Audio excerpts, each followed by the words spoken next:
చూస్తే అమరావతికి అభివృద్ధి సిరులు అంటూ 904 కోట్లతో రాజధాని గ్రామాల్లో మౌలిక వస్తువులు కీలక ప్రాజెక్టులకు మరో ఎస్పీవి మంగళగిరిలో గోల్డ్ క్లస్టర్ ఏర్పాటుకు భూ సమీకరణ ఎస్ఆర్ఎం విట్లకి మరో 100 ఎకరాల చొప్పున కేటాయింపు సీఎం అధ్యక్షత సిఆర్డీఏ అథారిటీ సమావేశంలో నిర్ణయం రాజధాని అమరావతిలో గ్రామ కంటాల్లో గల 29 గ్రామాల్లో 904 కోట్లతో మౌలిక సదుపాయాలు కల్పించబోతున్నారు. వీటిని అభివృద్ధి చేసి రాజధాని ప్రాంతానికి అనుసంధానించబోతున్నారు.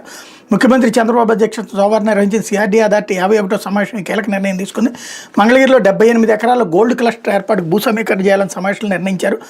రాజధానిలో అంతర్జాతీయ విమానాశ్రయం, స్పోర్ట్స్ సిటీ, ఐకానిక్ బ్రిడ్జ్ వంటి ప్రాజెక్టుల పనుల కోసం మరో ఎస్పీబీ ఏర్పాటు చేయాలని తీర్మానించారు. భూ సమీకరణలో భూములు ఇచ్చిన రైతులకు నష్టం లేకుండా వాళ్ళకి ప్లాట్లు కేటాయించేటప్పుడు రిటర్నబుల్ ప్లాట్లు ఎస్ఐని పదాన్ని తొలగించాలని నిర్ణయించారు.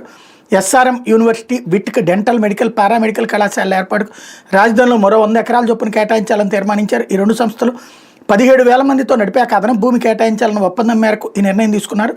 సమావేశం అనంతరం పురపాలక పట్టణాభివృద్ధి శాఖ మంత్రి నారాయణ ఈ వివరాలను విలేకరులకు వెల్లడించారన్నటువంటి వార్తని హైలైట్ చేశారు. లేకపోతే ఉక్రెయిన్పై త్రైపాక్షిక భేటీ